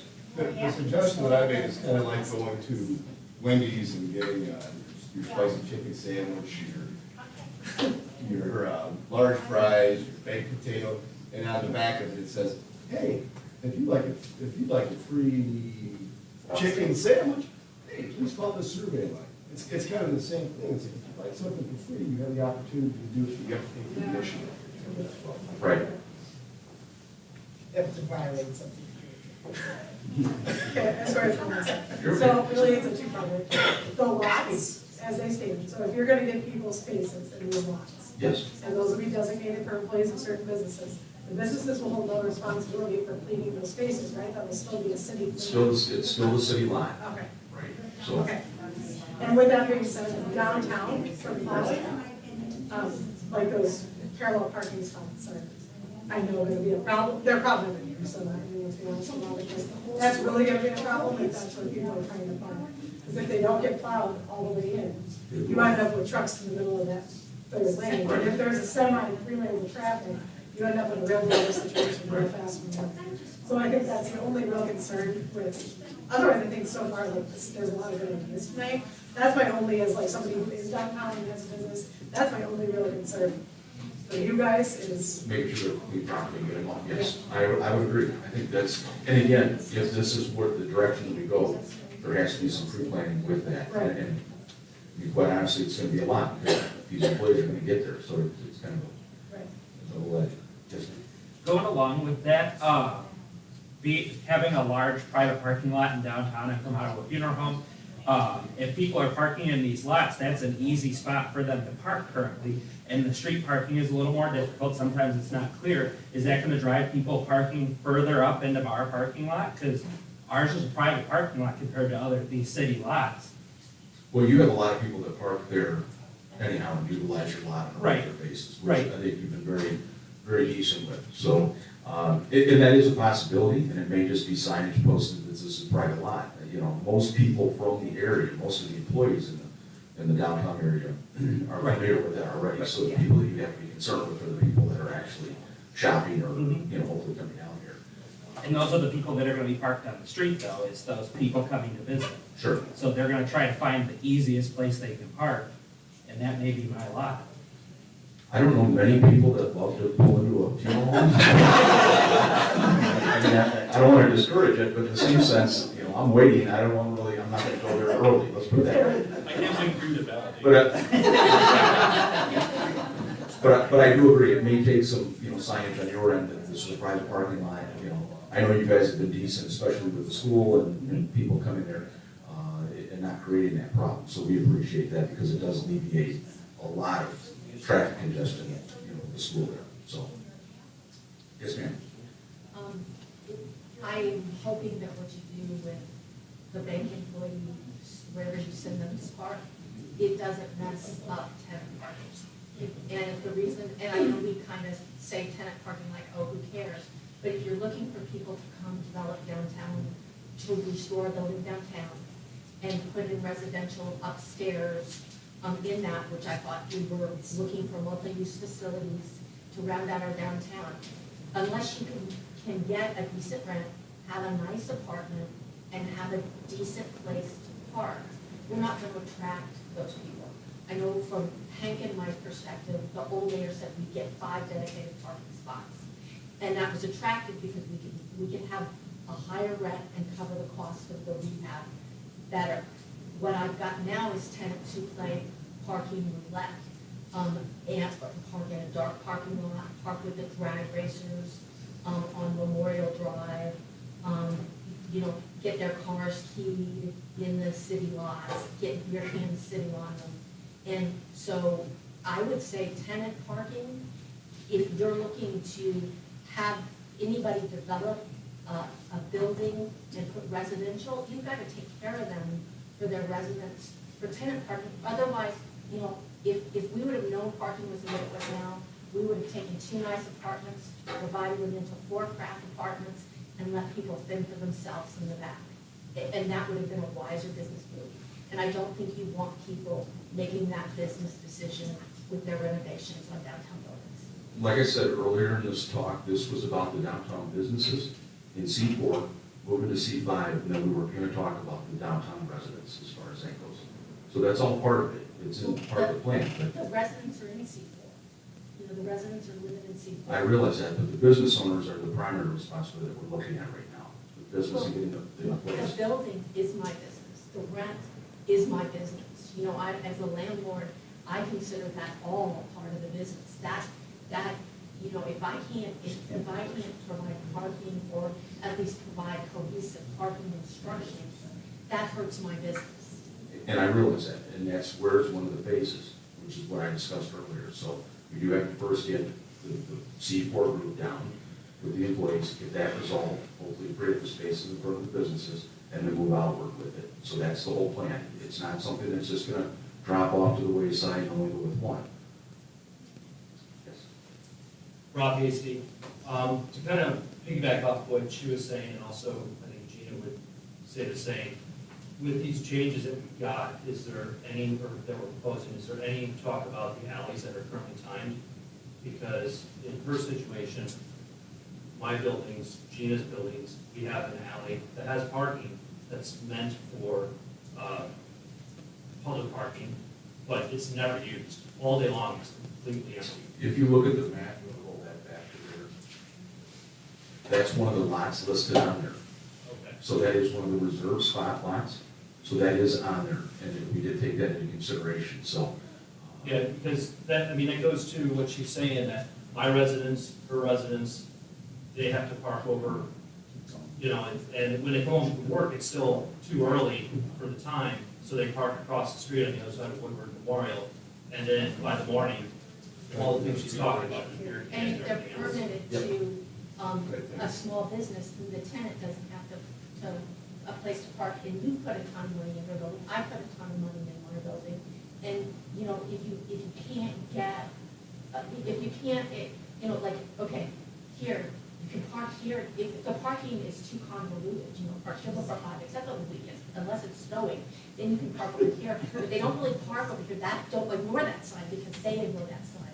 You know, it's absurd, it's absurdly convoluted, I'm glad we're making it more convoluted with the sign permit parking, but what I'm trying to make sure is it gonna be worse for my tenants?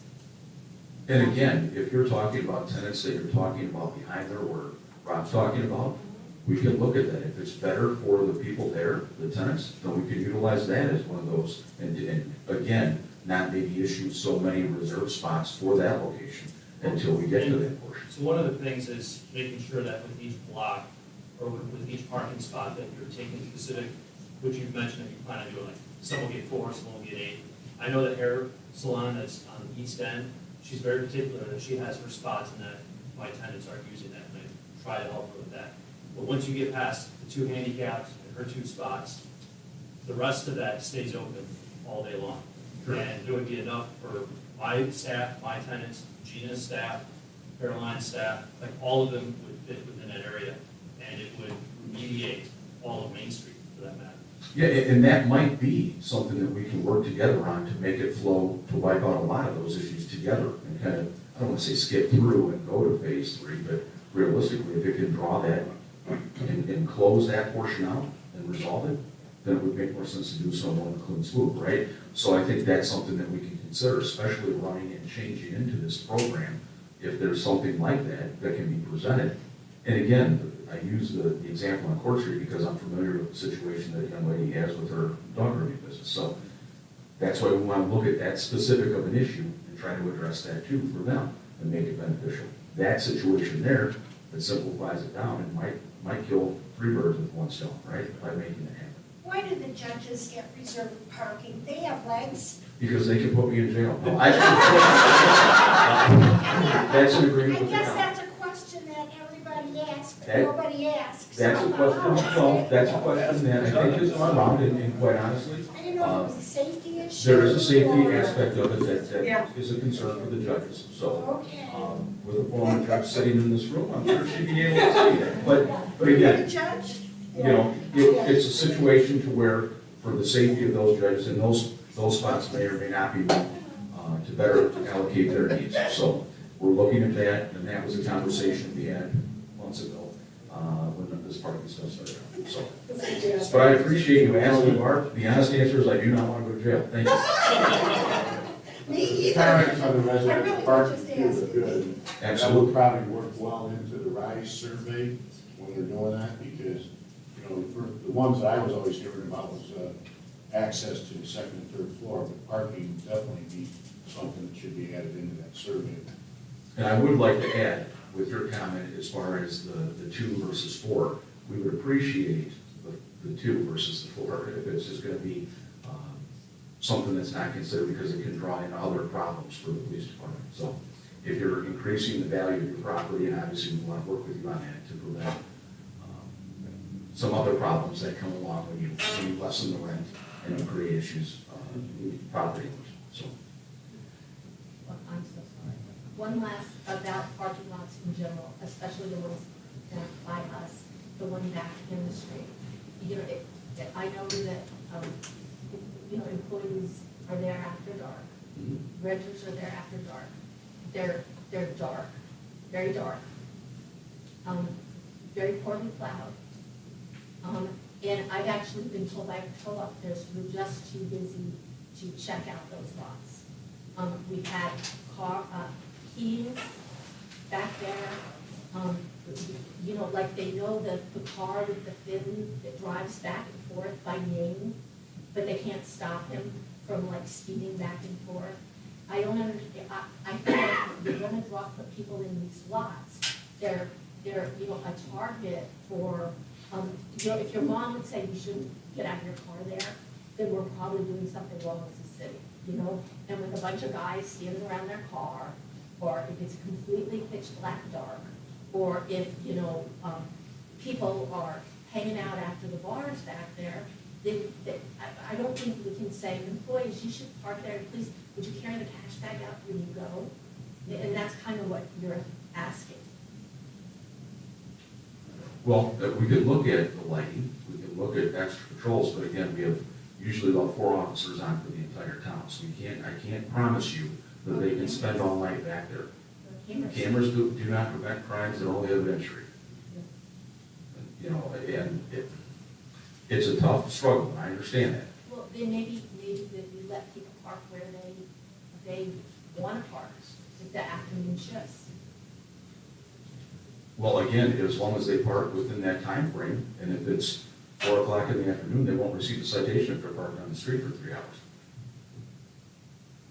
I mean, if that's what you feel that you need to direct those people to do. Our whole goal is to get them into the lots from 7 to 5. I don't know after hours if they pull into the parking spots. You know, the fact of the matter is that as long as they don't violate the law, they don't get a citation. Well, I think what I'm saying is we've got restaurant workers that park in front of our place because they don't want to park somewhere farther away, And I can't fault them for that because I wouldn't want to go back there at 10 o'clock at night either. I mean, that's where you just have the crazy guy run through, you know? I mean, so I can't really be mad at that young woman for parking there because she's got her own safety in mind. But I can be like, gosh, I wish I had that parking space for a customer to pull in and buy something at 5 o'clock. Well, again, this is a program for the employees of parking the lot from 7 to 5, that's what we're discussing now.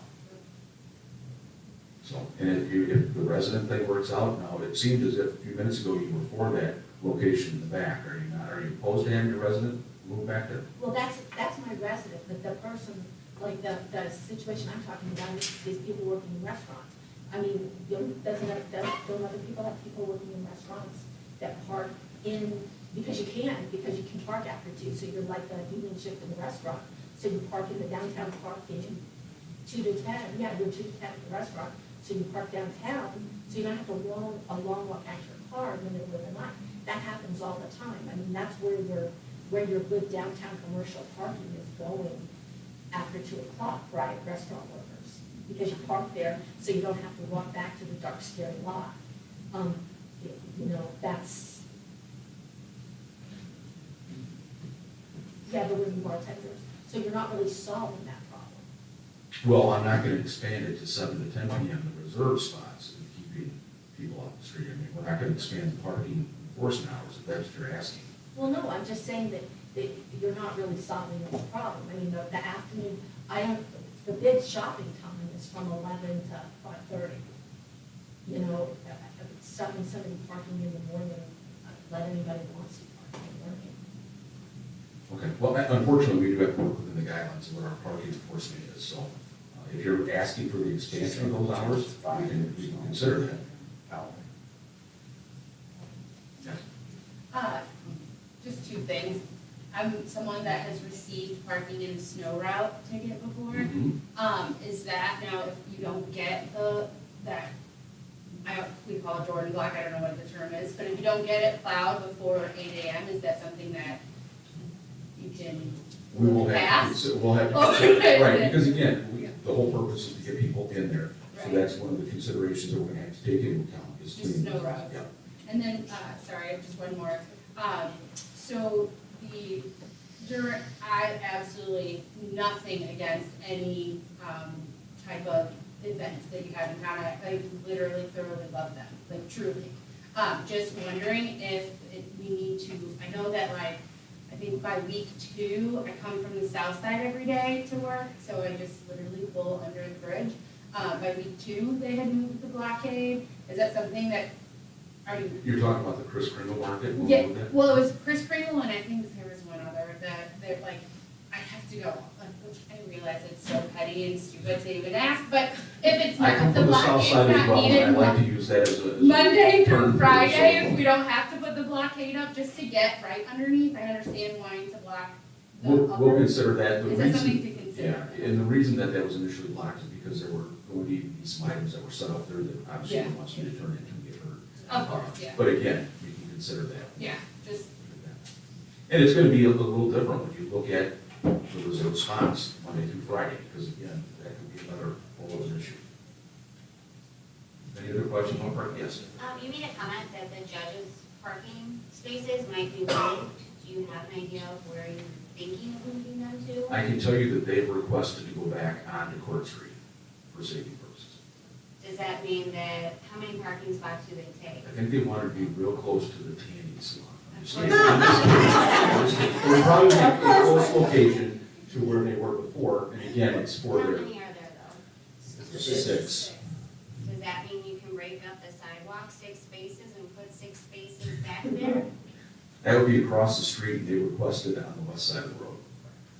So, any other questions about the reserve parking and comments? And feel free to email me. I know Caroline, you corresponded a little bit earlier. If you have any questions, comments, concerns, myself, the council, anybody, so that we can try to get this resolved. I know you're trying to close it. I'd like it if we looked at the snow route, so the entire downtown wasn't a snow route, and we could still have customers after a snowfall. I don't disagree with that, however, how do you clean the streets, then to keep it so that they can walk, like what we talked about before? Maybe clean the specific down travel routes earlier in the morning. I know, like, we have great footage of the plow driving napping on Clinton Street from our outdoor cameras. We can talk about that, that's not, we can discuss that, in the plan in place. Well, I came last year to you where we were shoveling our sidewalks like we were supposed to be, and we got ticketed for parking where the plow driver. So, I mean, that's another catch-22 you have on small businesses. How do you get your sidewalks plowed when you can't park anywhere?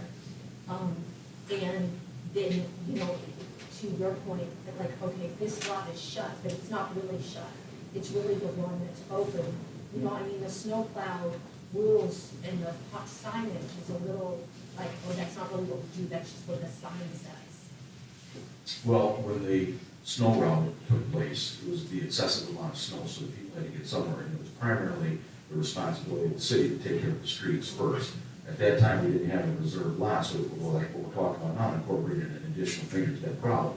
So that's why when people were parking on the streets, they were issued snow route tickets, is because we tried to get them, even in the parking lot, get them off the street so that they could safely be plowed. You can't, yeah, I realize in a perfect world, we just get what we want and it's done.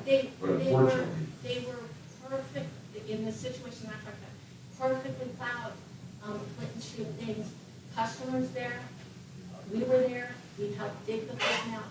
The parking enforcement officer just came down and issued the tickets, saying, you know, they might be back around. And the common sense thing was, they're not gonna be back around because they've got a lot more to plow. What I'm saying is, where is the niceness and the discretion of all, with, not discretion, but the niceness of the common sense with parking enforcement? we can look at that and I can discuss that with her. However, you still need to comply with the law on that. Okay? I know people don't like to get tickets. I understand that. But unfortunately, when you violate the law, you're held responsible. So we're trying to work through some of that stuff. And I understand it's not going to resolve your concerns over issues in the past. I can't resolve those for you. We can only go forward, which is what we're trying to do here. All right. Everybody good? Any other questions, comments? Thank you. Thank you guys for coming, I appreciate it.